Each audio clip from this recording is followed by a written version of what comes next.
صلوات بر محمد و آل محمد. جی اگے اگے ہو کے بیٹھو جی پیچھے بیٹھے مہربانی تھوڑی اگے اگے آ جاؤ. صلوات پڑھتے ہوئے آگے تشریف لے آئیں.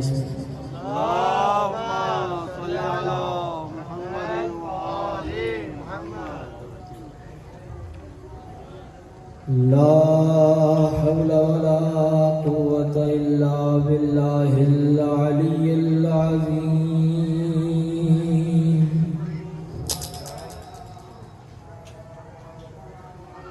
حسبنا الله ونعم الوكيل، نعم المولى ونعم النصير. أعوذ بالله من الشيطان الرجيم. بسم الله الرحمن الرحيم. الحمد لله الذي لا يبلغ مدحته القائلون ولا يحصي نعماءه العادون ولا يؤدي حقه المجتهدون. الذي لا يدركه بعد الهمم ولا يناله غوص الفتن. الذي ليس لصفته حد محدود ولا نعت موجود ولا أجل ممدود ولا وقت معدود. فطر الخلائق بقدرته ونشر الرياح برحمته. الصلاة والسلام على سيد الأنبياء والمرسلين، شفيع المذنبين أنيس الغريبين، رحمة للعالمين. أعني العبد المؤيد الرسول المسدد المصطفى الأمجد أبا القاسم محمد.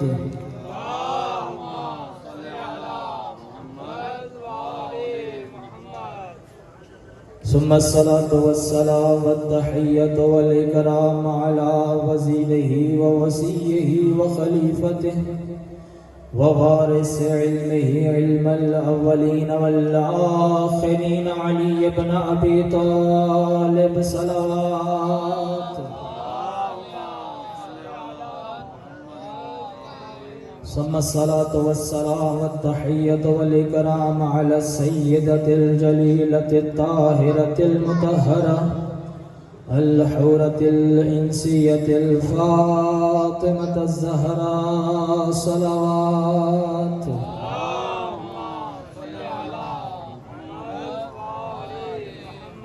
واللعنة الدائمة على أعدائهم ومنكر فضائلهم ومصائبهم وولايتهم أجمعين.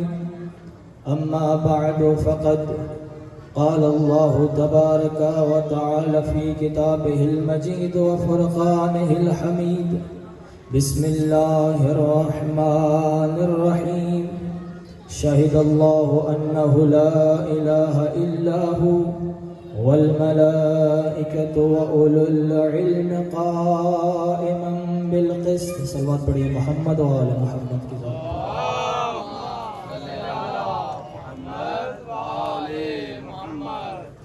دعا ہے خالق کائنات آپ تمام مومنین کا اس مقام پر جمع ہونا اپنی بارگاہ میں عبادت شمار فرمائے. بانیان مجلس کا اس صف عزا بچھایا پروردگار عالم اپنی بارگاہ میں قبول و مقبول فرمائے. اور اس گھر کے جتنے مرحومین ہیں، جتنے مومنین یہاں تشریف فرمائے، سب کے مرحومین پروردگار سب کی مغفرت فرمائے.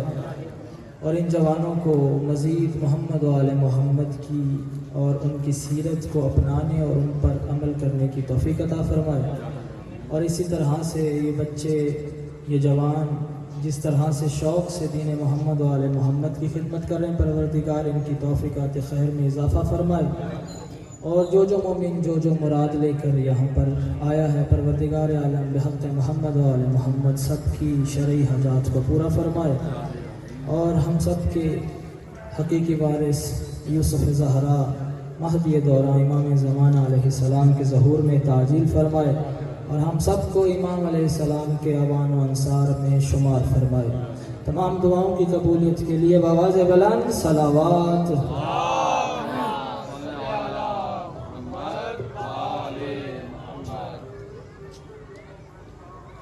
مومنین کرام،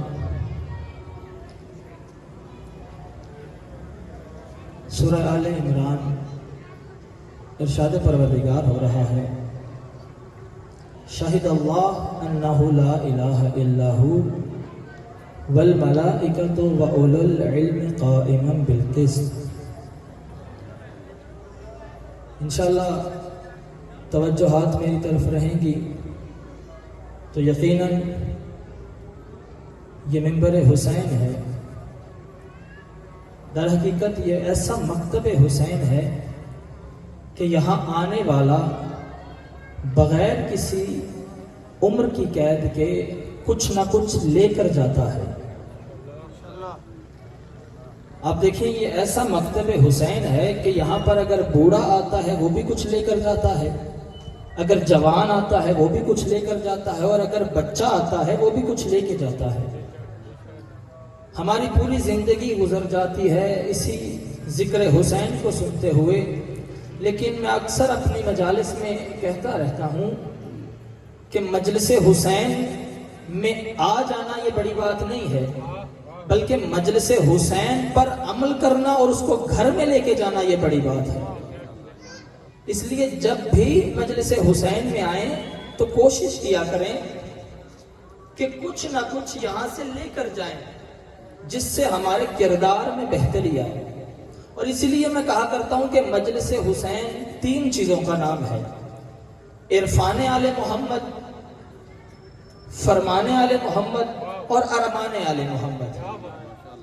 عرفان میں ہم نے لوگوں کو بتانا ہے کہ محمد و آل محمد کیسے ہیں، اور فرمان آل محمد میں ہم نے یہ دیکھنا ہے کہ اہل بیت ہمیں کیسا دیکھنا چاہتے ہیں. اور ارمان آل محمد میں محمد و آل محمد کے مصائب، یعنی ان 3 چیزوں کے بغیر مجلس مکمل نہیں ہوتی. سورہ آل عمران ارشاد پروردگار ہو رہا ہے، شاہد اللہ انہ لا الہ الا ھو. اللہ اپنی توحید کے گواہوں کی فہرست گنوا رہا ہے کہ میری توحید کے گواہ کون ہیں. تھوڑا سا بیدار ہوں گے تو انشاءاللہ لطف آئے گا مجلس کا.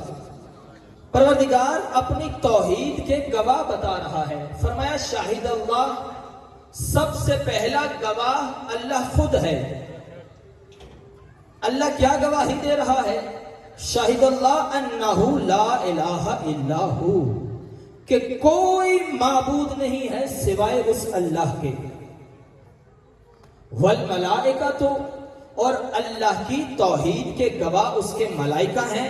وَأُولُو الْعِلْمِ قَائِمًا بِالْقِسْطِ، اور ایسے صاحبان علم اللہ کی توحید کے گواہ ہیں کہ جو عادل بھی ہیں اور عالم بھی ہیں. ایسے علماء، ایسے عالم اللہ کی توحید کے گواہ ہیں کہ جو عادل ہیں اور عالم ہیں.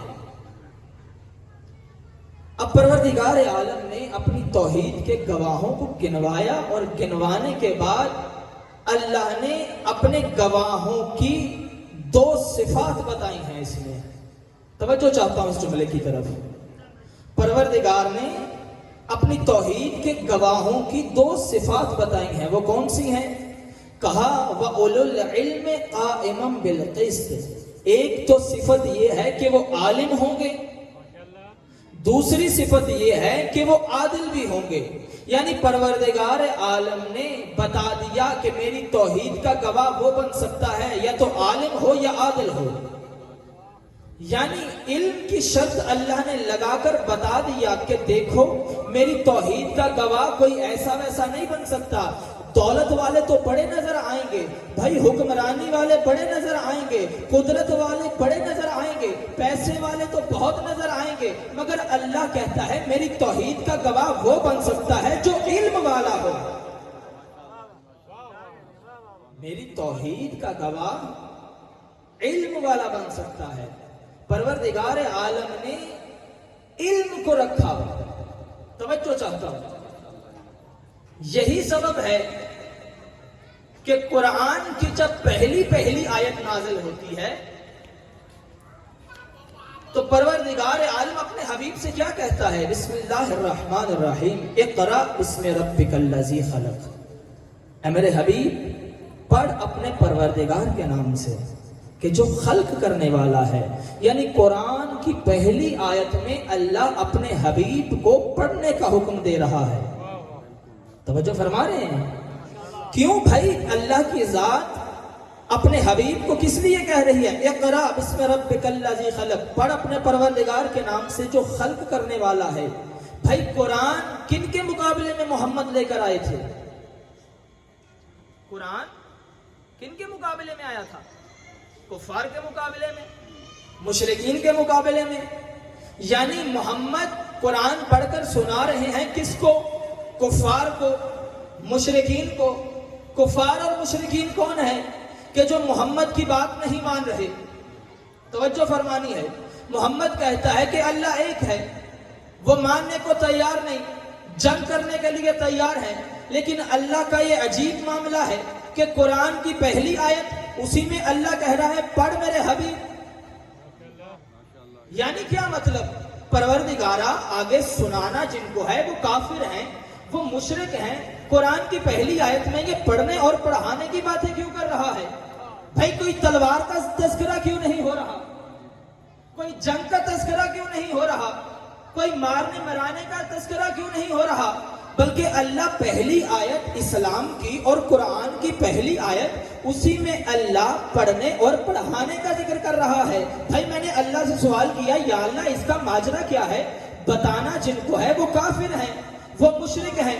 پہلی آیت میں علم کی باتیں کیوں کر رہا ہے؟ تو اللہ کی آواز یہی آئے گی کہ دیکھو کچھ لوگ ایسے بھی آئیں گے کہ جو آ کر کہیں گے کہ فلاں کے دور میں بڑی جنگیں لڑی گئیں، فلاں نے بڑے مسلمان کیے، فلاں کی تلوار نے بڑے مسلمان کیے. اللہ کہتا ہے میں ان لوگوں کو بتانا چاہتا ہوں کہ اسلام تلوار سے نہیں، آل محمد کے علم سے پھیلا ہے. نعرہ رسالت، نعرہ حیدری، برائے عظمت محمد و اہل بیت محمد بلند تر صلوات.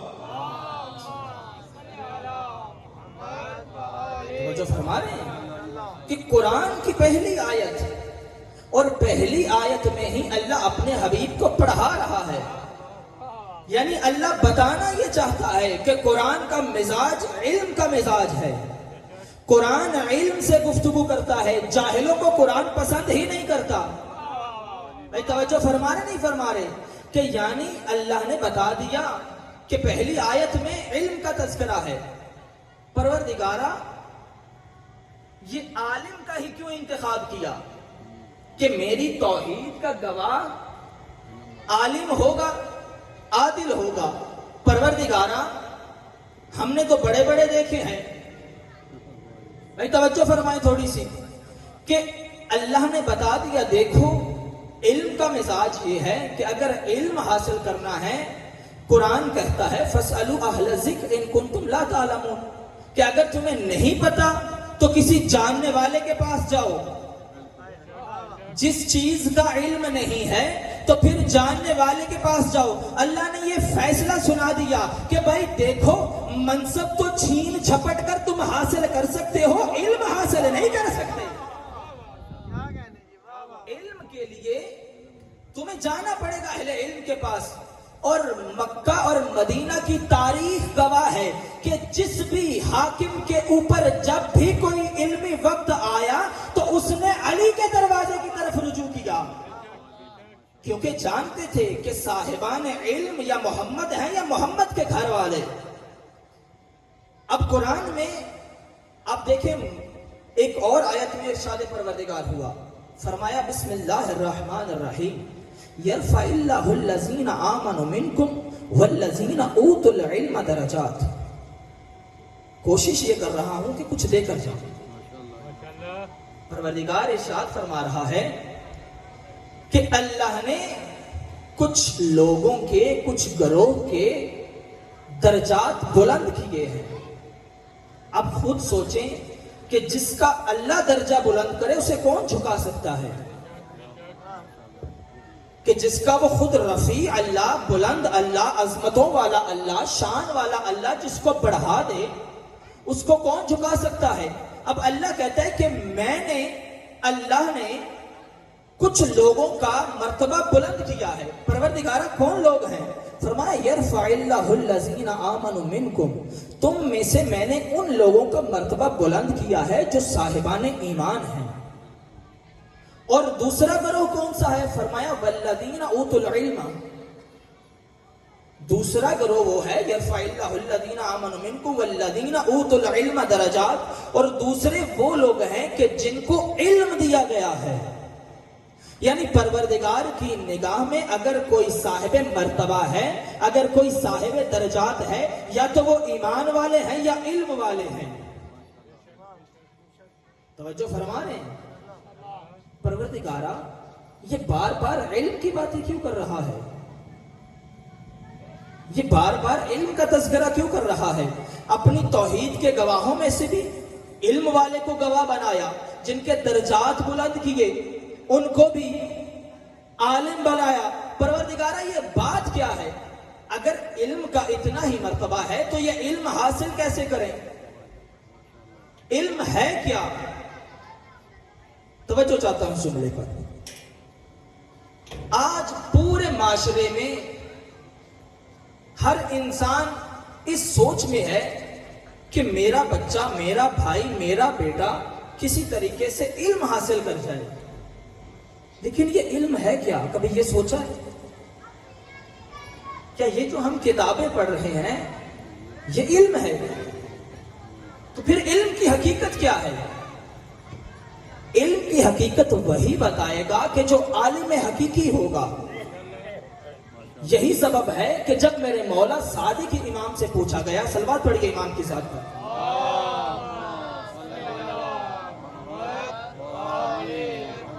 جب مولا سے پوچھا گیا مولا علم کیا ہے؟ فرمایا العلم نور یقذفہ اللہ فی قلبہ من یشاء۔ مولا فرماتے ہیں علم ایسا نور ہے کہ اللہ جس کے دل میں چاہتا ہے ڈال دیتا ہے۔ یعنی معصوم کی نگاہ میں علم نور ہے، تو کیا ہم یہ جو علم حاصل کر رہے ہیں یہ ہمارے اندر نور پیدا کر رہا ہے؟ تو پھر کون سا علم حاصل کرنا چاہیے؟ معصوم فرماتے ہیں ہر وہ علم کہ جس کی انتہا اللہ پر ہو وہ علم فائدے مند ہے۔ ہر وہ علم جس کی انتہا خدا پر ہو۔ یعنی کیا مطلب؟ اگر کوئی ڈاکٹر بن رہا ہے تو اس کی نیت یہ نہ ہو کہ میں ڈاکٹر بن رہا ہوں، بلکہ اس کی نیت یہ ہو کہ میں ڈاکٹر بن کر خدمت خلق کروں گا۔ اگر کوئی سائنسدان بن رہا ہے اس کی شہرت پر نگاہ نہ ہو، بلکہ وہ سائنسدان اس لیے بن رہا ہے کہ کسی نہ کسی طریقے سے میں لوگوں کی خدمت کروں گا، میں اللہ کی مخلوق کی مدد کروں گا۔ یعنی اگر انسان کی نیت اللہ کی طرف ہو تو ہر علم انسان کے لیے رحمت ہے، اور اگر انسان کی نیت اپنی طرف ہو تو وہ علم علم نہیں بلکہ وہ علم آفت بن جاتا ہے۔ تو پھر مولا علم حاصل کیسے کرے؟ میرے صادق امام فرماتے ہیں، مولا فرماتے ہیں اگر علم حاصل کرنا چاہتے ہو، پوری توجہ چاہنا اس جملے پر، اگر علم حاصل کرنا چاہتے ہو، مولا فرماتے ہیں ہر وہ شخص جو چاہتا ہے کہ علم حاصل کرے 40 دن اپنے آپ کو خالص کر دے اللہ کے لیے۔ جب تم 40 دن اپنی ذات کو خالص کر دو گے پروردگار کے لیے تو اللہ کی ذات تمہارے دل سے اور زبان سے حکمت اور علم کے چشمے جاری کر دے گی۔ بھائی یہی تو سبب ہے کہ آل محمد جب اس کائنات میں آتے ہیں تو علم حاصل کرنے کے لیے کسی کے پاس نہیں جاتے، بلکہ جب اس دنیا میں آتے ہیں تو محمد کے ہاتھوں پر آ کر یہی کہتے ہیں کہ اے میرے رسول، اے میرے نبی، قرآن سناؤ، زبور سناؤ، انجیل سناؤ یا تورات سناؤ۔ یعنی یہ جب پروردگار کی بارگاہ سے آتے ہیں تو ایسے خالص ہوتے ہیں کہ اللہ کی بارگاہ سے علم لے کر آتے ہیں۔ یہی سبب ہے کہ پروردگار نے کہا کہ اگر میری توحید کی کوئی گواہی دے سکتا ہے وہ عالم ہوگا۔ اگر میں کسی کے درجے بلند کروں گا تو وہ علم والوں پہ کروں گا. بھائی یہی تو سبب ہے. پوری توجہ چاہتا ہوں. قرآن کہتا ہے کہ جب حضرت موسیٰ کو اللہ نے کہا وَإِذْ آتَيْنَا مُوسَى الْكِتَابَ وَالْفُرْقَانَ, کہ جب ہم نے موسیٰ کو کتاب کا علم دے دیا, تو اس آیت کی تفسیر میں علماء لکھتے ہیں کہ حضرت موسیٰ کے ذہن میں خیال آیا کہ اللہ نے اب تو مجھے آسمانی کتاب کا علم دے دیا ہے, کیا اس روئے کائنات پر مجھ سے بڑا بھی کوئی عالم ہوگا؟ تو قرآن کا قصہ قرآن میں موجود ہے. اللہ نے کہا کہ موسیٰ تم سے بڑے عالم بھی ہم نے اس کائنات میں رکھے ہیں.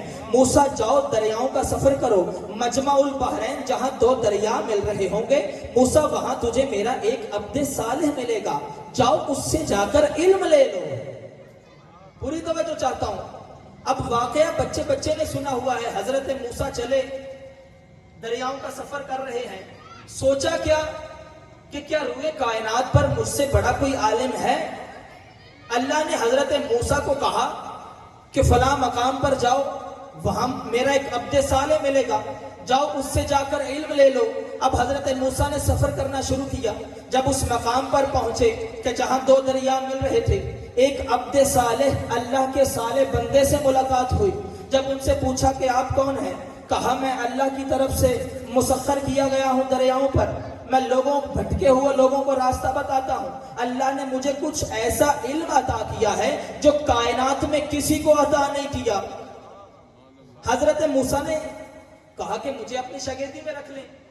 واقعہ سب نے سنا ہوا ہے, مختصر کرنا چاہتا ہوں کہ اللہ نے عالم جن کو چنا, اللہ نے جن کو اپنی توحید کے گواہ بنایا, ان کا علم ہے تو کیسا ہے. اب حضرت موسیٰ جیسے نبی جن کو اللہ نے آسمانی کتاب دی, ان کو بھی اللہ نے شاگرد بنا کے بھیجا. کس کے پاس؟ حضرت خضر کے پاس. حضرت خضر کے پاس جب گئے تو حضرت خضر نے کہا کہ موسیٰ میں تمہیں شاگرد تو بنا لوں, لیکن تم برداشت نہیں کر پاؤ گے. حضرت موسیٰ نے کہا کہ میں برداشت کروں گا, آپ مجھے اپنا شاگرد بنائیں. اب روایت کہتی ہے, تفسیر امام حسن عسکری اس آیت کے ضمن میں لکھتے ہیں, کہتے جب دونوں یہ بات کر رہے تھے. اب دیکھیں حضرت موسیٰ کون ہیں کہ جن کے اللہ نے بڑے ناز اٹھائے ہیں. ایسے نبی ہیں کہ جن کو خود اللہ جس سے کلام کرتا تھا, فرشتے کے ذریعے سے نہیں. اسی لیے تو حضرت موسیٰ کا لقب کلیم اللہ ہے, اللہ سے گفتگو کرتے تھے. اور پھر ایسے لاڈلے نبی ہیں کہ صرف حضرت موسیٰ کے نہیں بلکہ حضرت موسیٰ کی قوم کی بھی ناز برداریاں کی اللہ نے. کبھی کہتے تھے ہم من و سلوہ کھائیں گے, جنت سے کھانے آ رہے ہیں. کبھی کہتے تھے ہم جنت کے کھانوں سے تھک گئے ہیں, ہمیں زمین سے اناج اگا کے دو. تو یعنی ایسے حضرت موسیٰ نبی کہ جن کی قوم کی ناز برداریاں کی, ان کو اللہ نے شاگرد بنا کے بھیجا خضر نبی کے پاس. جس نبی کا یہ مقام ہے, اس حضرت خضر جو اس نبی کا استاد بن رہا ہے, اس کا کیا مقام ہوگا؟ توجہ فرما رہے ہیں. روایت کہتی ہے کہ جب دونوں گفتگو کر رہے تھے, حضرت خضر تو حضرت موسیٰ, اتنے میں ایک چھوٹا سا پرندہ ظاہر ہوا اور اس پرندے نے دریا میں سے اپنی چونچ میں ایک قطرہ لیا اور لے کر آ کر حضرت خضر سے باتیں کرنے لگا. حضرت خضر نے کہا موسیٰ جانتا ہے یہ پرندہ کیا کہتا ہے؟ کہا یا نبی میں نہیں جانتا یہ پرندہ کیا کہہ رہا ہے. حضرت خضر نے کہا موسیٰ یہ پرندہ کہہ رہا ہے رب السماوات والارض وما علمکم من علم آل محمد, کہ مجھے قسم ہے اس اللہ کی کہ جس کے قبضہ قدرت میں زمین و آسمان ہے. اے خضر اور موسیٰ تم دونوں کا علم آل محمد کے علم کے سامنے ایسے ہے جیسے میری چونچ میں یہ قطرہ دریا کے سامنے ہے. نعرہ تکبیر, نعرہ رسالت, نعرہ محمد اہل بیت محمد بلند تر صلوات. یعنی ایسے عالم کہ موسیٰ جیسا نبی جس کے پاس شاگرد بن کر جائے. روایت کہتی ہے ایک دفعہ مسجد نبوی میں رسول منبر پر تشریف فرما ہے. اتنے میں ایک شخص ظاہر ہوتا ہے, وہ شخص آ کر رسول خدا سے کہتا ہے، سلام کرتا ہے، سلام کرنے کے بعد یا رسول اللہ میرے کچھ سوال ہیں، میں ان کا جواب چاہتا ہوں۔ رسول خدا نے کہا کہ تمہارے جو بھی سوال ہیں، یہ میرا بیٹا حسن، اس وقت مولا حسن کا سن ہے 4 سال، میرا بیٹا حسن موجود ہے، جو سوال کرنا ہے میرے بیٹے حسن سے پوچھو، تمہیں تمہارے جواب مل جائیں گے۔ اب وہ شخص مولا سے گفتگو کرنے لگا، جب اپنے سوالوں کے جواب مل گئے اس کے بعد وہ شخص چل پڑا۔ صحابہ نے پوچھا یا رسول اللہ یہ کون شخص تھا، پہلے نہ کبھی دیکھا ہے، ہمیں مسافر لگ رہا ہے، آ کر آپ پر سلام کیا اور آپ نے اس کو امام حسن کے پاس بھیج دیا، یہ ماجرا کیا ہے، یہ شخص کون تھا؟ کہا یہ خضر نبی تھے کہ جن کو اللہ نے مسخر کیا ہے، یہ لوگوں کے مسئلے حل کرتے ہیں، جب ان کو کوئی مشکل آتی ہے یہ ہم آل محمد کے پاس آتے ہیں۔ تو اللہ نے عالم بنایا اپنے گواہوں کو اور کہا کہ میری توحید کا گواہ کون بن سکتا ہے؟ عالم ہونے چاہیے۔ یہی تو وجہ ہے کہ مدینہ میں جب بھی کوئی مشکل وقت آتا کسی پر بھی تو وہ علی کے دروازے پر نظر آتے ہیں۔ وہ موسیٰ نبی کہ جو صرف سوچے کہ مجھ سے بڑا عالم کوئی نہیں، اللہ اسے شاگرد بنا کر خضر کے پاس بھیج دے، لیکن میرے مولا کا مقام کیا ہے کہ مسجد کوفہ کے منبر پر بیٹھ کر دعوی مطلق کر رہے ہیں کہ سلونی سلونی قبل ان تفقدونی، جو پوچھنا ہے علی سے پوچھ لو، لیکن میرے مولا کا مقام یہ ہے کہ اللہ نے کسی کا شاگرد نہیں بنایا بلکہ جبریل کو شاگرد بنا کر علی کے پاس بھیج دیا۔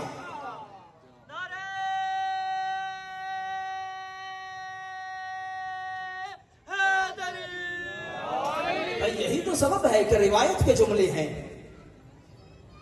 روایت کہتی ہے کان جالسن عند النبی، ایک دفعہ جبرائیل رسول خدا کے پاس تشریف فرما تھے، روایت کہتی ہے فدخل علی، اتنے میں علی داخل ہوئے، فقام جبریل، جبریل کھڑے ہو گئے۔ رسول خدا نے پوچھا جبریل کس لیے کھڑا ہوا ہے؟ فرمایا یا رسول اللہ ان لہ علی حق التعلیم، اس جوان کا مجھ پر تعلیمی حق ہے۔ کہا جبریل کیسا تعلیمی حق؟ جبریل کہتے ہیں یا رسول اللہ خلقنی اللہ، اللہ نے جب مجھے خلق کیا فسألنی، اللہ نے مجھ سے سوال کیا من انتا ومسمک ومن انا ومسمی، تو کون ہے، تیرا نام کیا ہے، میں کون ہوں، میرا نام کیا ہے؟ جبریل کہتے ہیں فتحیرت فی الجواب، یا رسول اللہ میں پریشان ہو گیا کہ اللہ نے مجھے خلق کیا ہے، میں کون ہوں، مجھے خلق کرنے والا کون ہے؟ یا رسول اللہ میں پریشان ہو گیا۔ ثم حضر ھذا الشاب فی عالم الانوار، یا رسول اللہ عالم انوار میں اس وقت یہ جوان ظاہر ہوا۔ اس نے کہا جبریل پریشان کیوں ہوتا ہے؟ قل انت رب الجلیل واسمک الجمیل وانا عبد الذلیل واسم جبریل، کہہ دے کہ تو رب جلیل ہے، تیرا نام جمیل ہے، میں تیرا عبد ذلیل ہوں، میرا نام جبریل ہے۔ کہا اے جبریل بتا تو صحیح تیری عمر کتنی ہے؟ یا رسول اللہ، جبریل کہنے لگے یا رسول اللہ عرش الہی پر ہر 30,000 سال کے بعد ایک ستارہ نمودار ہوتا ہے، یا رسول اللہ میں نے اس ستارے کو 30,000 مرتبہ دیکھا ہے۔ اب جانتے ہیں نا کہ نوری ایک دن یہاں کے 50,000 سال کے برابر ہے، تو وہاں کے 30,000 سال، یا رسول اللہ عرش الہی پر ایک ستارہ نمودار ہوتا ہے جو ہر 30,000 سال کے بعد نمودار ہوتا ہے۔ یا رسول اللہ اس ستارے کو میں نے 30,000 مرتبہ دیکھا ہے۔ یا رسول اللہ نے کہا کہ اے جبریل اگر وہ ستارہ تجھے یہاں دکھا دوں تو پہچان جاؤ گے؟ جبریل نے کہا یا رسول اللہ اتنی مرتبہ دیکھا ہے کیسے نہیں پہچانوں گا؟ روایت کہتی ہے رسول نے علی کی طرف منہ کیا اور کہا یا علی خذ الامامۃ من جبہتک، علی اپنا امامہ پیشانی سے ہٹا اور جبریل کو اسی نور کی زیارت کروا۔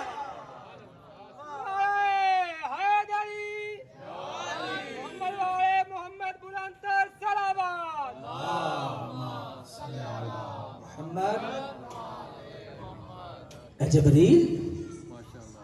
جبریل جس کے پاس آ کر علم حاصل کرے اس جیسے امام اللہ نے ہم کو عطا کیے ہیں۔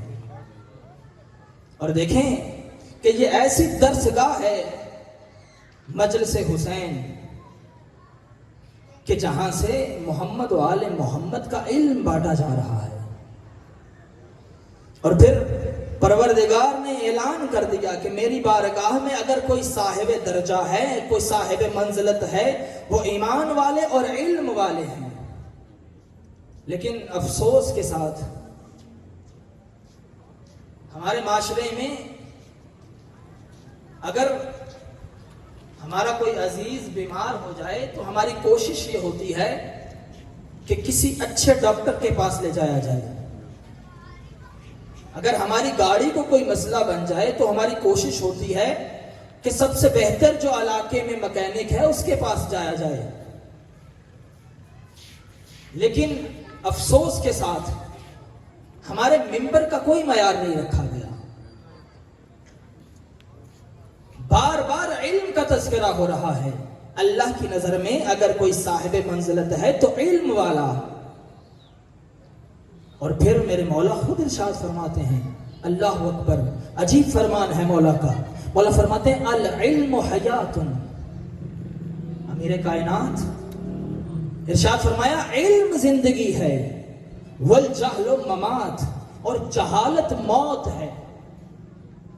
یعنی معصوم فرما رہے ہیں کہ زمانے میں اگر کسی کے پاس علم ہے وہ زندہ ہے، جس کے پاس علم نہیں ہے در حقیقت وہ چلتی پھرتی لاش ہے. یعنی پوری کائنات میں اگر کوئی زندہ ہے تو وہ علم کے صدقے میں زندہ ہے. اور آپ دیکھیں کہ آج زمانہ اتنی ترقی کیسے کر رہا ہے؟ کیونکہ علم بڑھ رہا ہے. جب روایت میں کہا گیا کہ امام اگر مکہ سے آواز دیں گے، ان کے چاہنے والے دنیا میں جہاں کہیں ہو تو سن لیں گے، تو لوگ پریشان ہونے لگے کہ یہ کیسے ممکن ہے. لیکن علم نے آ کر ثابت کر دیا کہ یہاں سے بیٹھا انسان دنیا کے آخری کونے میں فون ملاتا ہے اور اسی لمحے آواز پہنچ جاتی ہے. بھائی یہ انسان کا نادان اور چھوٹا سا علم، ادنا سا علم جب اس مقام تک پہنچ گیا ہے تو جو اللہ کے حقیقی علم کا وارث ہے اس کا علم کیسا ہوگا؟ یہی تو سبب ہے نا کہ میرے مولا جب اس کائنات میں آئیں گے تو روایت کے جملے ہیں. امام موسیٰ کاظم علیہ السلام سے پوچھا گیا، صلوات پڑھیے امام کے ساتھ. مولا سے پوچھا گیا کہ مولا علم کیا ہے؟ فرمایا علم کے کل 8 حروف ہیں، جن میں سے 4 اللہ نے لوگوں پر کھول دیے ہیں اور 4 ابھی آسمان میں معلق ہیں. پوچھا گیا مولا وہ 4 حروف جو آسمان میں ٹھہرے ہیں وہ کب کھلیں گے؟ کہا جب ہمارا بیٹا مہدی آئے گا اللہ اس کو وہ علم عطا کرے گا. اور وہ 4 حروف کا علم ایسا ہے کہ کائنات میں نہ پہلے کبھی کسی کو دیا گیا نہ بعد میں دیا جائے گا. وہ امام کی ذات آ کر اس علم کو کھولے گی. اور امیر کائنات کیا فرما رہے ہیں؟ العلم حیات، علم زندگی ہے. ہم کیوں علم سے اتنا دور ہو گئے؟ آج لوگ پسند نہیں کرتے کسی عالم کے پاس بیٹھنا. کوئی بھی قانون ہو، کوئی بھی کام ہو، ہم چاہتے ہیں کہ اس شعبے کے بیسٹ اور بہتر انسان کے پاس جایا جائے. لیکن جب دین کی بات آتی ہے تو ہم کسی کو بھی ممبر دے دیتے ہیں. کوئی معیار نہیں ممبر کا، کوئی معیار نہیں محراب کا. کون ممبر پہ آ رہا ہے، ہمیں کیا دے رہا ہے؟ کالج یونیورسٹی میں تو دیکھتے ہیں کہ ہمارے بچوں کا ٹیچر کیا پڑھا رہا ہے، لیکن جب دین کی بات آتی ہے تو کوئی پتہ نہیں کہ دینے والا ہمیں کیا دے کے جا رہا ہے. ایسا المیہ بن گیا ہے کہ اگر کوئی نماز کے خلاف بول رہا ہے وہ بھی ممبر سے بول رہا ہے، اگر کوئی نماز کے حق میں بول رہا ہے وہ بھی ممبر سے بول رہا ہے. کیا ہماری کوئی ذمہ داری نہیں؟ کیا امام کے سپاہی کی کوئی ذمہ داری نہیں؟ دعا تو کر رہے ہیں ہم، العجل العجل یا امام زمانہ العجل. یہ دعا ایسے ہی ہے کہ ہم کسی مہمان کو گھر پہ دعوت دیں اور وہ مہمان آپ کے گھر کا راستہ نہ جانتا ہو، دعوت دے کر آپ اپنا فون بند کر دیں، اپنے گھر کو تالا لگا دیں اور پھر اس کا انتظار کرتے رہیں، کیا وہ پہنچ جائے گا؟ اگر اس مہمان کو اپنے گھر میں بلانا ہے، آپ کو اس کے ساتھ رابطہ کرنا پڑے گا، آپ کو اس کو اپنے گھر کا پتہ دینا پڑے گا۔ اگر امام زمانہ کو بلانا ہے تو پہلے امام زمانہ کے لیے کام کرنا پڑے گا۔ اگر ہم کہیں کہ میں اکیلا کیا کر سکتا ہوں، ہر انسان اگر یہ سوچنے لگے کہ میں اکیلا کیا کر سکتا ہوں تو پھر معاشرے میں کوئی ٹھیک نہیں ہوگا۔ ہر اکیلا فرد اپنے آپ کو ٹھیک کرے، معاشرہ خود ٹھیک ہو جائے گا۔ ٹھیک کیسے کرنا ہے؟ مسئلہ تو یہ ہے، جن سے ہم نے دین لینا ہے ان سے دور ہو رہے ہیں، تو پھر دین کہاں سے آئے؟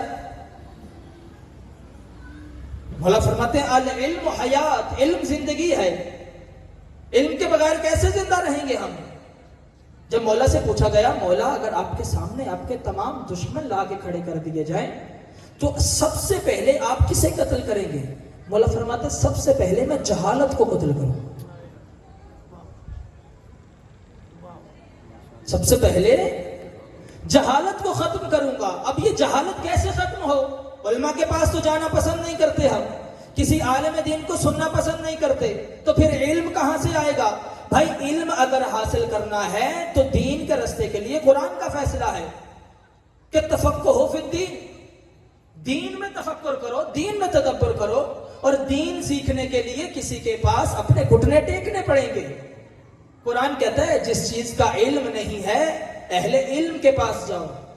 میرے بھائیوں، میرے جوانوں، معصوم کی نگاہ میں اگر کسی کا مرتبہ ہے، اللہ کی نگاہ میں کسی کا مرتبہ ہے تو وہ علم والے کا ہے۔ یہی تو سبب ہے میرے مولا اپنی وصیت میں جناب کمیل کو ارشاد فرماتے ہیں، امیر کائنات صلوات پڑھیے امام کی ذات۔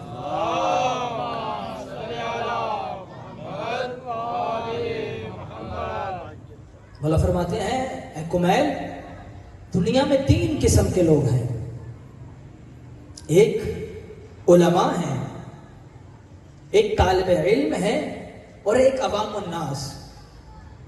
اے کمیل، یا تو عالم بنو یا علم حاصل کرنے والا طالب علم بنو، تیسرے لوگ نہ بننا۔ وہ ایسے لوگ ہیں کہ جنہوں نے نہ علم حاصل کیا نہ علم کے نور سے کوئی فائدہ حاصل کیا، بلکہ لوگ جدھر ان کو لے جائیں ہوا کی طرح وہ ادھر کو مڑ جاتے ہیں۔ اے کمیل، تیسرے گروہ میں سے نہ ہونا، کیونکہ تیسرا گروہ اللہ کی طرف سے خسارے میں ہے۔ یا عالم بنو یا طالب علم بنو، علم کو حاصل کرنے کی تڑپ تو ہو انسان کے اندر، اور چونکہ یہ ایام امام صادق علیہ السلام کی شہادت کے ایام ہے، صلوات پڑھیے امام کی ذات پر۔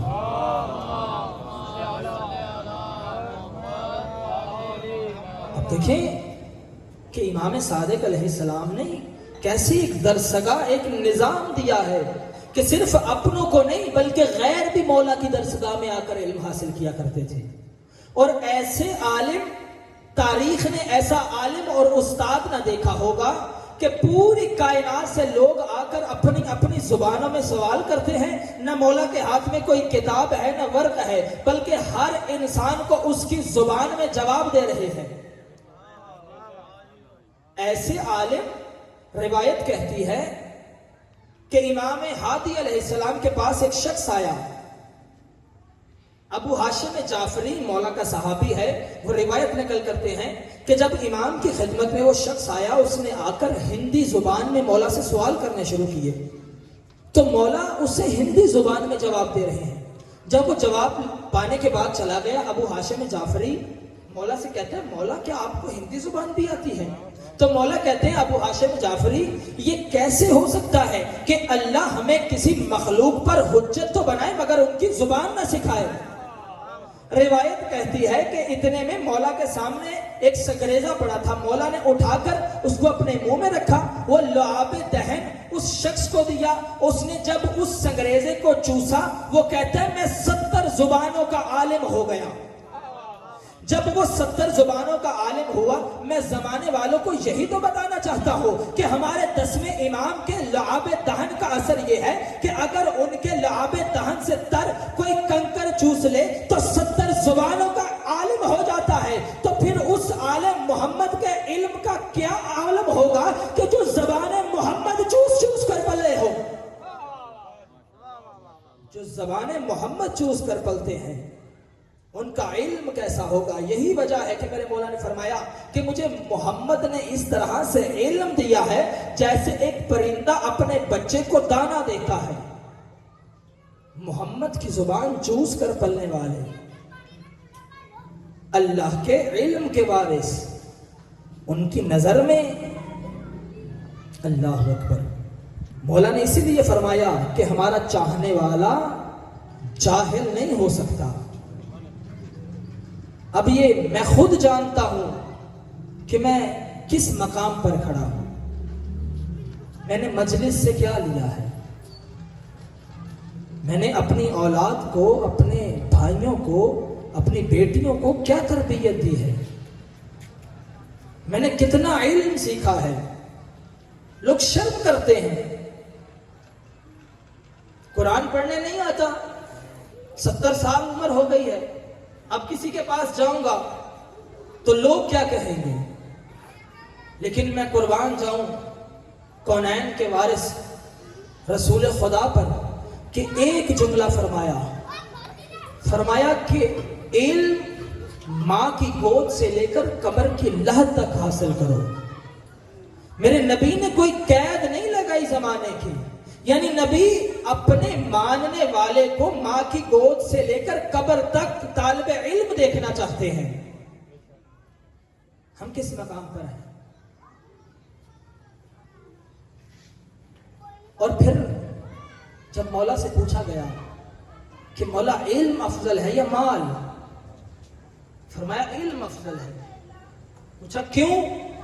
کہا علم تمہاری حفاظت کرتا ہے اور مال کی تمہیں حفاظت کرنا پڑتی ہے۔ پھر پوچھا مولا علم افضل ہے یا مال؟ فرمایا علم افضل ہے۔ مولا کیوں؟ مولا فرماتے ہیں اس لیے کہ علم بانٹنے سے بڑھتا ہے، مال بانٹنے سے کم ہو جاتا ہے۔ یعنی معصوم اپنے چاہنے والے کو عالم دیکھنا چاہتے ہیں، اور پروردگار عالم کی نگاہ میں بھی اگر کوئی صاحب منزلت ہے تو علم والے ہیں۔ تو ہمارا فریضہ کیا ہے کہ ہم جب تک اس زمانے میں موجود ہیں ہم علم کی تلاش میں رہیں۔ منبر، یہ منبر حسین، جہاں سے توحید بیان ہونی چاہیے، جہاں سے رسالت بیان ہونی چاہیے، جہاں سے احکامات دین بیان ہونے چاہیے، جہاں سے فروعات دین بیان ہونے چاہیے، یہاں سے اگر کوئی گمراہ ہو رہا ہے تو یہ کس کی ذمہ داری ہے؟ یہ میرے بچے جو بیٹھے ہیں، میرے بھائی، میرے جوان، کوشش کریں، ہر انسان کی فردن کی ذمہ داری ہے کہ ہمارے منبروں سے کیا بیان ہو رہا ہے۔ فضائل آل محمد میں اپنی ہر مجلس میں تقریباً کہتا ہوں کہ فضائل آل محمد نبی نے فرما دیا کہ اگر پوری کائنات لکھنے والی بن جائے، پوری کائنات کے درخت کلمے بن جائے، پوری کائنات کا سمندروں کا پانی سیاہی بن جائے، میرے بھائی علی کے فضائل پھر بھی شمار نہیں ہوتے۔ یعنی اہل بیت کے اتنے فضائل کے شمار سے باہر ہیں، لیکن اہل بیت کس لیے آئے؟ بھائی میں آپ کو موبائل دے دوں کہ آپ نے اس موبائل سے آن لائن قرآن سیکھنا ہے، آپ اس سے قرآن نہ سیکھیں بلکہ آپ سارا دن گیم کھیلتے رہیں، آپ کو وہ موبائل کوئی فائدہ دے گا؟ ذرا بلند آواز سے بولیں میرے ساتھ۔ میرا مقصد کیا تھا کہ آپ موبائل سے قرآن سیکھیں، آپ موبائل سے قرآن نہیں سیکھ رہے۔ بات تو کڑوی ہے لیکن کرنا ضروری ہے۔ اہل بیت کو اللہ نے کس لیے بھیجا؟ اس لیے کہ ہم اہل بیت کے صرف فضائل بیان کرتے رہیں؟ یا اہل بیت کو اللہ نے اس لیے بھیجا تھا کہ اگر انسان اپنی خلقت کے مقصد کو بھول کر گناہ کی وادیوں میں گم ہو جائے تو اہل بیت کو بھیجا کہ انسان کو گناہوں سے نکال کر اللہ تک پہنچا دے۔ اگر ہم اہل بیت کے فضائل بیان کرتے رہیں اور اہل بیت کو دامن کو نہ تھامیں تو اپنے ایمان سے بتاؤ کہ اہل بیت ہمیں فائدہ دیں گے؟ میرے عزیزو، ہم نے اہل بیت سے ہدایت لینی ہے۔ ان کا مقصد یہ تھا کہ اپنے چاہنے والوں کو اللہ کے قریب کر دیں۔ لوگ ہم پر الزام لگاتے ہیں کہ ہم اہل بیت کو نعوذ باللہ اتنا بڑھا دیتے ہیں کہ اللہ سے ملا دیتے ہیں۔ میں کہتا ہوں نہیں، ہم اہل بیت کو اللہ سے نہیں ملاتے، بلکہ اہل بیت نے ہم کو اللہ سے ملوا دیا ہے۔ ان کا مقصد ہی یہی تھا کہ اپنے چاہنے والوں کو اللہ کے قریب کر دیں۔ اور آپ دیکھیں کہ نماز اگر ہم ادا کر رہے ہیں تو ہمیں کیسے پتہ چلے کہ ہماری نماز قبول ہوئی ہے یا نہیں ہوئی؟ تو روایات میں اور تاریخ میں اور علماء نے جو بیان کیا ہے وہ ایک ہی وجہ ملے گی۔ علماء لکھتے ہیں کہ اگر نماز کے بعد تم دوسری نماز تک کوئی گناہ نہیں کرتے، اس کا مطلب اللہ نے تمہاری نماز کو قبول کر لیا ہے۔ اور یہی یہاں پر اگر اہل بیت کی محبت ہمیں اللہ کے قریب کر رہی ہے، اس کا مطلب ہے ہم اہل بیت کے محب اور شیعہ ہیں۔ اور اگر اہل بیت کی محبت ہمیں اللہ کے قریب نہیں لے جا رہی تو اس کا مطلب ہے ہم اہل بیت کے محب نہیں ہیں، ہم اہل بیت کے چاہنے والے نہیں ہیں۔ علم کے پاس آنا پڑے گا، عالم کے پاس جانا پڑے گا، سیکھنا پڑے گا۔ اگر اہل بیت کی معرفت چاہتے ہو، اگر اللہ کی معرفت چاہتے ہو تو قرآن کی طرف آنا پڑے گا۔ اور قرآن کون بتائے گا؟ کہ جو قرآن کو سمجھتے ہیں۔ اس لیے میرا عزیز، بس مختصر کروں، ہماری ذمہ داری کیا ہے غیبت کبریٰ میں؟ کہ ہم نے اگر امام زمانہ علیہ السلام کے لیے کوئی کام کرنا ہے تو کیا کرنا ہے؟ ہم نے اپنی ذات کو امام کے لیے خالص کرنا ہے۔ امام کے کس طرح سے قریب ہونا ہے؟ معرفت کیسے حاصل ہوتی ہے؟ یہ جو رسول خدا نے کہا تھا کہ من مات ولم یعرف امام زمانہ مات میتۃ جاہلیہ، کہ جو اس حالت میں مر جائے کہ اپنے زمانے کے امام کی معرفت حاصل نہ کرے، وہ جہالت کی نہیں جاہلیت کی موت مرتا ہے۔ جہالت وہاں ہوتی ہے جہاں علم نہ ہو، اور جاہلیت اس وقت کو کہا جاتا تھا جب اسلام موجود نہیں تھا۔ یعنی جو اپنے زمانے کے امام کو پہچانے بغیر مر گیا، در حقیقت وہ کفر کی موت مرے گا۔ زمانے کے امام کی معرفت کیسے آئے گی؟ علم سے آئے گی۔ اپنے آپ کو علم کے قریب کریں، علماء کے قریب کریں، دیکھیں کہ کون آپ کو بتا رہا ہے، کون آپ کو اللہ کے قریب کر رہا ہے۔ اور اللہ عجیب، یہ دکھ اگر ہم منبر سے بیان نہیں کریں گے تو پھر کہیں بیان نہیں ہو سکتے، کہ جہاں سے توحید بیان ہونی چاہیے تھی وہاں سے شرک ہو رہا ہے، جہاں سے توحید بیان ہونی چاہیے تھی وہاں سے لوگ اللہ کے مقابلے میں لوگوں کو لے کر آ رہے ہیں۔ حسین کس لیے کربلا میں آئے تھے؟ اب دیکھیں، ہمارے کوئی بھی معصوم ہیں، نہج البلاغہ اٹھا کر دیکھیں، صحیفہ سجادیہ اٹھا کر دیکھیں، یا کوئی بھی کتاب جس میں معصوم کا کوئی خطبہ مل جائے، رسول خدا کے خطبات مل جائیں، سب سے پہلے توحید کا تذکرہ ہوتا ہے، سب سے پہلے حمد پروردگار بیان ہو رہی ہے۔ یعنی اہل بیت جس ممبر سے اللہ کی توحید کو منواتے رہے، آج اسی ممبر سے توحید کے خلاف باتیں ہو رہی ہیں۔ صفات پروردگار ایسی ہیں کہ اس میں اللہ کا کوئی شریک نہیں، لیکن ہم اللہ کا شریک بنا رہے ہیں۔ یہ آپ مومنین کی ذمہ داری ہے، یہ بانیان کی ذمہ داری ہے کہ ہم جس شخص کو بلا رہے ہیں کیا وہ ہمیں اللہ کے قریب کر رہا ہے یا اللہ سے دور کر رہا ہے؟ وہ ہمیں اہل بیت کے قریب کر رہا ہے یا اہل بیت سے دور کر رہا ہے؟ اس لیے میرے عزیزو، حسین کے مقصد کو سمجھیں کہ حسین نے کس لیے مدینہ چھوڑا تھا۔ اگر تخت و تاج کی ضرورت ہوتی تو حسین مدینہ میں رہ کے بھی حاصل کر سکتے تھے، لیکن میں قربان جاؤں زمانے کے ایمان پر، میں قربان جاؤں غریب کربلا پر، کہ دین خدا کے لیے صرف تنہا نہیں نکلے، بلکہ روایت کہتی ہے کہ جب نکلتے ہیں تو ایک دفعہ ایسا عالم ہے کہ اپنی بیٹیوں اور بہنوں کو ساتھ لے کر نکلتے ہیں، اور پھر دیکھیں کہ ہم جیسا اگر عام انسان حج پر چلا جائے اور اس کو حج سے 2-3 دن پہلے کوئی ایسا کام، ایسی مصیبت آ پڑے کہ حج چھوڑ کر آنا پڑے تو اس کے دل پر کیا گزرے گی؟ لیکن میں قربان جاؤں، وارث حج ہے، وارث کعبہ ہے، ارے جب حج سے 2 دن پہلے میرے مولا کو کعبہ سے نکلنا پڑ رہا ہے تو حسین کے دل پہ کیا گزری ہوگی؟ اجرکم اللہ۔ کس لیے حسین اتنی قربانیاں دینے کے لیے تیار ہیں؟ توحید کے لیے، کہ اللہ کا دین بچ جائے۔ یہ کتنا بڑا عاشق توحید ہے حسین، کہ جب کعبہ سے نکل رہے ہوں گے، میرا دل یہ کہتا ہے کہ جب میرے مولا کعبہ سے نکل رہے ہوں گے، ارے ایک دفعہ کعبہ نے تو کہا ہوگا نا کہ اے میرے مولا کیا میرے گرد طواف نہیں کریں گے؟ تو حسین نے کہا ہوگا کہ اے کعبہ میں طواف تو کروں گا، لیکن میں تیرا نہیں بلکہ 10 محرم خیمہ زینب کا طواف کروں گا۔ ارے جب میرے مولا مکہ سے نکل رہے ہوں گے، ایک دفعہ صفا و مروہ نے کہا ہوگا اے مولا کیا ہمارے درمیان سعی نہیں کریں گے؟ تو میرے مولا نے ایک دفعہ کہا ہوگا میں سعی تو کروں گا لیکن صفا و مروہ کے درمیان نہیں بلکہ مقتل اور خیمہ گاہ کے درمیان۔ ارے جب میرے ہاتھوں پہ 6 ماہ کا علی اصغر ہوگا، ارے ایک دفعہ حسین آگے بڑھے گا۔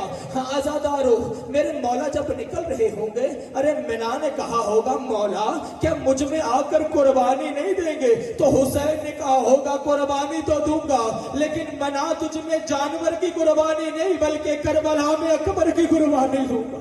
اجرکم اللہ۔ ہاں آزادارو، یہ حسین کس لیے نکلا ہے؟ دین کی خاطر نکلا ہے نا یہ حسین۔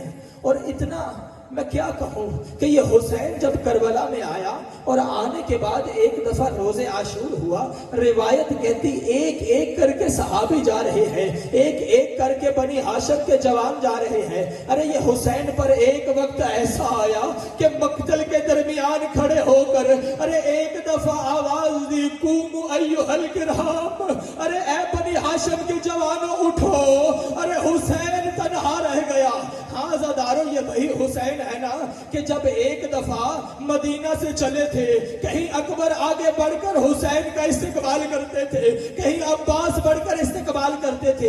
ایک وقت وہ آیا کہ حسین جب مقتل کی طرف چلے ہیں، ارے عزادارو حسین اپنے گھوڑے پہ سوار ہوئے، گھوڑے کو ایڑ لگائی لیکن گھوڑا نہیں چلا۔ ارے زبان حال میں حسین کہہ رہے ہوں گے اے گھوڑا کیا تو بھی میری طرح تھک چکا ہے؟ ارے تو بھی تو صبح سے مقتل کے چکر لگا رہا ہے۔ لیکن گھوڑے نے بے زبانی میں ارے اپنے سر سے اشارہ کیا، ارے پاؤں کی طرف دیکھا، ایک 4 سالہ بچی ہے جو پاؤں کے گھوڑے کے پاؤں میں لپٹی ہے اور رو کے یہی کہتی ہے گھوڑے میرے بابا کو مقتل نہ لے جانا۔ ارے صبح سے جو گیا واپس نہیں آیا۔ ہاں زدارو، بس ختم کر دی میں نے مجلس۔ یہی حسین ہے کہ جس نے صرف اپنا سر نہیں کٹایا بلکہ بہنوں کے برقعے بھی لوٹائے، ارے بیٹی کے در بھی چھنوائے۔ ارے وہ سکینہ جو بابا کے سینے کے بغیر نہ سوتی تھی، ارے عزادارو ایک وقت ایسا دیکھا کہ جب خیموں کو آگ لگا دی گئی، ارے اہل بیت کے بچے تسبیح کی طرح بکھر گئے۔ ارے ام کلثوم آئی بہن زینب، ارے حسین کی یتیمہ نہیں مل رہی۔ جب زینب سکینہ سکینہ پکارتی، ارے ایک دفعہ مقتل کے درمیان آئی، عجیب منظر دیکھا کہ بچی ایک کٹے ہوئے سر والے لاشے کے پاؤں میں سر رکھ کے سوئی ہے۔ ارے علماء لکھتے ہیں کہ سکینہ کو تو بابا کے سینے پہ سونے کی عادت تھی، ارے یہ پاؤں میں کیوں سو رہی ہے؟ ایک ہی وجہ نظر آتی ہے کہ ارے حسین کے سینے پہ اتنے زخم لگے تھے کہ کوئی جگہ خالی نہ تھی۔ ارے بچی کو پاؤں میں جگہ ملی وہیں پر سو گئی. ہاں عزادارو یہی لٹا ہوا قافلہ جب دین خدا کا پرچار کرتا ہوا ارے ایک دفعہ شام میں پہنچا. عزادارو بس آخری روایت زحمت تمام. جب شام میں یہ قافلہ پہنچا روایت کہتی ہے سہل نامی ایک صحابی ہے کہ جو شہر سے باہر گیا تھا جب شہر میں آیا تو کیا دیکھا کہ بازار سجے ہوئے ہیں. ارے بازار میں تیاری ہو رہی ہے ڈھول بج رہے ہیں. ایک قافلہ ہے کہ ایک رسی میں ارے سید سجاد بھی باندھے ہیں. ارے اباکر کا گلا بھی اسی رسی میں باندھا ہے. ارے بیبیوں کو بھی اسی رسی میں باندھا ہے. سہل کہتا ہے کہ میں جلدی سے اس جوان کے پاس گیا اور جا کر پوچھا جوان تو کون ہے.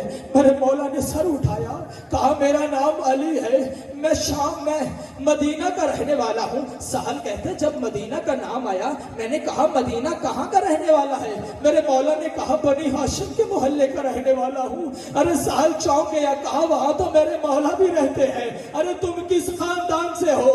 کہا میں ہاشمی خاندان سے ہوں. اتنے میں میرے مولا نے کہا سہل اپنے مولا کو دیکھنا چاہو گے. کہا کہاں ہے میرے مولا. کہا سہل اس نیزے کی طرف نگاہ کر ارے تیرے مولا حسین کا سار. ارے سہل زمین پہ گرا. آزاداروں میرے مولا نے کہا سہل ارے اٹھو ابھی تو صرف مولا کو دیکھا ہے. ارے اس طرف نگاہ کر حسین کا حرام ارے حسین کے گھر والے. سہل کہتے ہیں مولا مجھے اجازت دے میں جنگ کرنا چاہتا ہوں. بس آخری جملہ مولا نے کہا سہل جنگ نہیں کرنی اگر ہو سکے تو کہیں سے چادروں کا انتظام کر دو. ارے سہل دوڑتا ہوا گیا لوگوں سے چادریں پوچھنے لگا. ارے کہیں سے چادریں لے کر آیا مولا کو پیش کی. روایت کہتی میرے مولا نے ایک ایک بی بی کو چادر دی. ارے بیبیوں نے چادریں سر پہ رکھی. جب شمر یہ دیکھ رہا ہے شمر نے دیکھا کہ بیبیوں کے سروں پہ چادریں ہیں.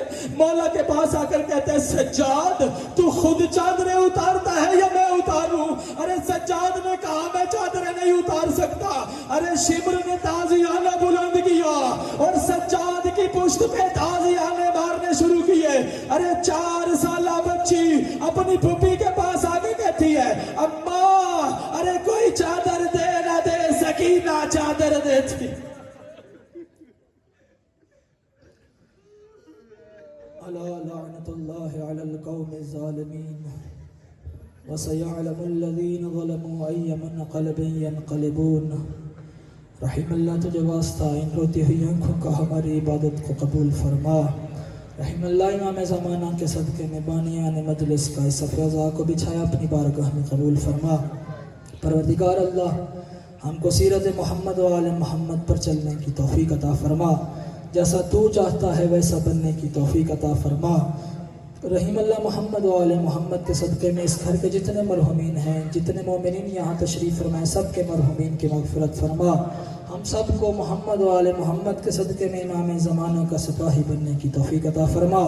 امام علیہ السلام کی آمد کے لیے ان کے ظہور کے لیے زمینہ سازی فراہم کرنے کی توفیق عطا فرما. امام زمانہ کے صدقے میں تمام دعاؤں کو مستجاب فرما. جس نے میرے ذمہ یا آپ کے ذمہ دعائیں لگائی ہیں پروردگار اللہ سب کی نیک شرعی حاجات کو پورا فرما. امام زمانہ کے صدقے میں تمام مریضوں کو شفا یاب فرما. جو بے اولاد ہیں انہیں اولاد صالح عطا فرما. تمام دعاؤں کو اپنی بارگاہ میں مستجاب فرما. ربنا تقبل منا انک انت السمیع العلیم وتب علینا انک انت التواب الرحیم. ماتم حسین.